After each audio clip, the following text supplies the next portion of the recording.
Jusqu'à 9h, Good Morning Business.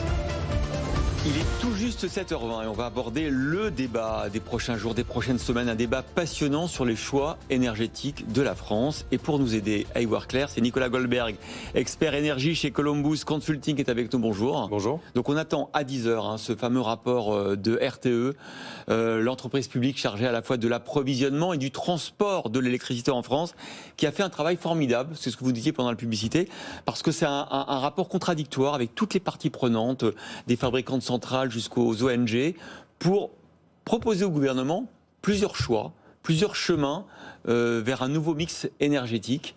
Est-ce que vous pensez, Nicolas Goldberg, qu'il y a quand même forcément un scénario qui va s'imposer, et lequel ? Il y a forcément un scénario qui va s'imposer parce qu'il est urgent d'agir pour le climat, mais surtout pour remplacer notre système énergétique qui est vieillissant. Il faut bien voir que l'horizon que vise ce rapport, c'est 2050. Il y aura des points de passage en 2030, 2035.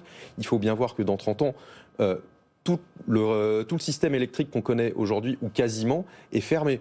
C'est-à-dire que les centrales auront vieilli, les éoliennes et les panneaux solaires qui sont installés aujourd'hui ne seront plus là également et devront être rénovés. Il y a aussi le réseau, parce qu'on dit souvent le nucléaire vieillit. Enfin, le réseau, il a été construit à peu près en même temps que le nucléaire. C'est ce que nous dit RTE d'ailleurs, les milliards d'investissements qu'il va devoir faire, parce que comme maintenant on a plein de points d'alimentation en énergie, des éoliennes, en mer, sur terre, des photovoltaïques, il y a plein de points d'entrée, alors qu'avant il n'y avait que quelques points d'entrée de centrales nucléaires. Exactement, en fait vous avez deux contraintes. La première, c'est qu'effectivement le réseau vieillit par vague parce qu'il a été construit par vague. C'est ce que disait déjà RTE dans un rapport qui s'appelait le SDDR en 2019.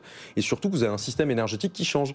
Et qui est plus décentralisé. Et on dit souvent que les énergies renouvelables sont variables, mais qu'en considérant une large plaque géographique, on dit qu'on fait foisonner la production. C'est-à-dire quand il n'y a pas de vent quelque part, il y en a peut-être ailleurs. Mais tout ça, ça nécessite des grands réseaux pour les raccorder entre elles. Et c'est pour ça qu'un système dans lequel il y a plus de renouvelables, il y a plus de réseaux, et il y a un réseau qui est très différent de celui d'aujourd'hui. Donc il faut investir. En termes de réalisme, d'investissement, de coûts, est-ce que ça veut dire qu'on écarte d'emblée le scénario 100% énergie renouvelable ? Ah, surtout pas. Non, mais surtout pas. On l'écarte surtout pas, ou on l'écarte surtout pas. Enfin, je veux dire, s'il a été étudié au même titre que les autres scénarios avec du nucléaire, ça veut bien dire qu'il faut surtout pas l'écarter. D'ailleurs, je me rappelle, les titres dans la presse il y a 2 ans, c'était le ministère demande à EDF et RTE en fait d'étudier un scénario 100% renouvelable. C'est pas pour le jeter à la poubelle derrière.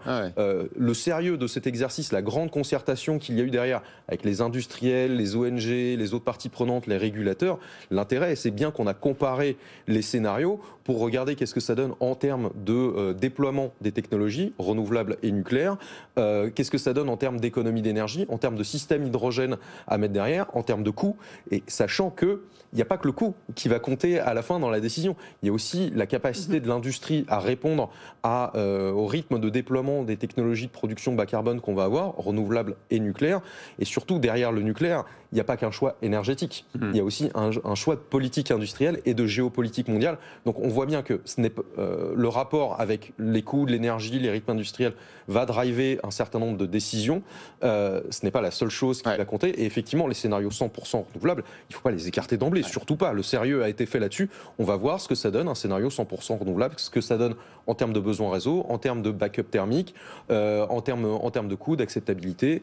C'est ça qui va être très intéressant à regarder. Parce qu'il y a effectivement d'un côté, par exemple, un scénario où on fait un mix nucléaire 50%, énergie renouvelable 50%, dans lequel effectivement on assure en permanence, grâce au nucléaire, un fond de cuve de production d'électrique.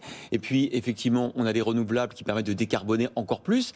Et l'autre scénario, qui d'ailleurs a été promu il y a quelques jours par l'association Négawatt, c'est un scénario 100% renouvelable, mais dans lequel il faut faire beaucoup d'économies d'énergie en isolant les bâtiments, ou par exemple encore, où il faudra, pour pallier l'interruption de production d'énergie par le vent ou par le solaire, avoir des centrales à gaz. Et donc, qu'est-ce qu'on fait des centrales à gaz ? Comment on neutralise le bilan carbone des centrales à gaz ? Tout ça doit être pris en compte. Tout ça va être pris en compte, mais ensuite, il y a plusieurs choses. C'est-à-dire que vous partez d'un niveau de consommation. En gros, dans le rapport de RTE et dans la stratégie nationale bas carbone, l'hypothèse qui est faite, c'est qu'on va augmenter le besoin en électricité. On va diviser par 2, par contre, la consommation d'énergie globale, ce qui est extrêmement ambitieux. Ça veut dire qu'il faut économiser tout ce que produit le parc nucléaire aujourd'hui, vous multipliez par 2, et ça vous donne les économies d'énergie qu'il faut